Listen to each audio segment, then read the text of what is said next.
બોટાદમાં રાણપુર ગ્રામ પંચાયતના કાયમી અને હંગામી કર્મચારીઓનો પગાર ન થતા કર્મચારીઓએ અનોખો વિરોધ કર્યો હતો।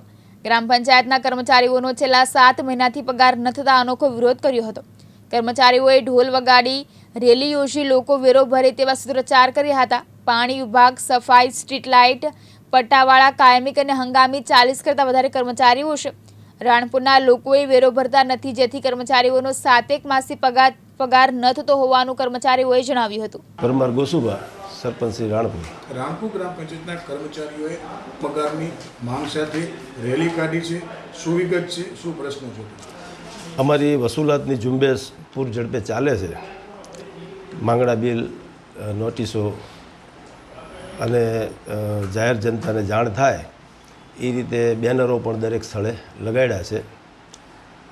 છતાંય લોકોમાં વેરા ભરવાની અવેરનેસની કંઈક ખામી હશે, કંઈક ચૂક થાય છે, એટલે ગામને અમે જાગૃત કરવી છીએ અને વહેલામાં વહેલી તકે બધાના પગારો થાય એ પ્રયત્ન અમારા પૂરજોશમાં ચાલે છે।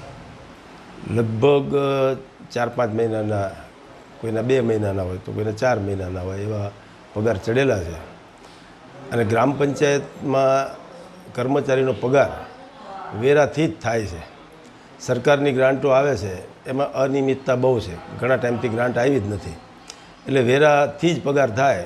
અને લોકોને પણ આપના માધ્યમથી કહું છું કે બને તેટલા ઝડપી વેરા ભરી અને આ લોકો યુદ્ધના ધોરણે જ્યારે કહો ત્યારે કામ કરતા હોય છે। વરસાદ, તડકો, ઠંડી જોયા વગર પણ અમારા માણસો કામ કરતા હોય તો એમનો હક બને છે કે અમારે પગાર કરવા જોઈએ। અને આશરે 70 કર્મચારીઓ છે અને હું પોતે, અમારા બંને તલાટીઓ, આખો કર્મચારી ગણ બધાએ તે વેરા વસૂલાતમાં લાગી ગયા છે। એટલે ટૂંક સમયમાં વેરાની રિકવરી થઈ જશે અને બધાના પગાર થઈ જવાના। હા, એમની વાત છે, પણ એવું નહીં થાય, એવું નહીં થવા દે। લોકોની સુવિધામાં અગવડ થાય એવું એક પણ કામ નહીં થવા દે।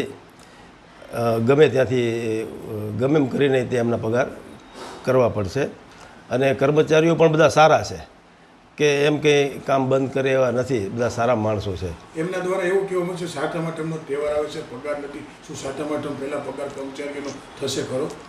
હા, અમારા પ્રયત્ન એવા છે કે 7 આઠમનો તહેવાર છે કે જે તહેવારમાં પૈસા પણ વધારે જોઈએ, એટલે પગાર કરવામાં અમે પૂરજોશમાં મહેનત કરવી છે। અને હું આપના માધ્યમથી લોકોને પણ કહેવા માગીશ કે ભાઈ બને એટલા ઝડપી વેરા ભરો તો અમને પગાર કરવામાં અનુકૂળતા આવે। જે લોકો સફાઈ વેરો કે આઉટટેક્સ નથી ભરતા એવા લોકો વિરુદ્ધ ગ્રામ પંચાયત દ્વારા કોઈ કાર્યવાહી કરવામાં આવશે ખરી? હા, હવે એમના પાણીના કનેક્શન સીલ મારવા, મિલકત સીઝ કરવી, એવી બધી નોટિસો તબક્કાવાર આપવાનું ચાલુ છે।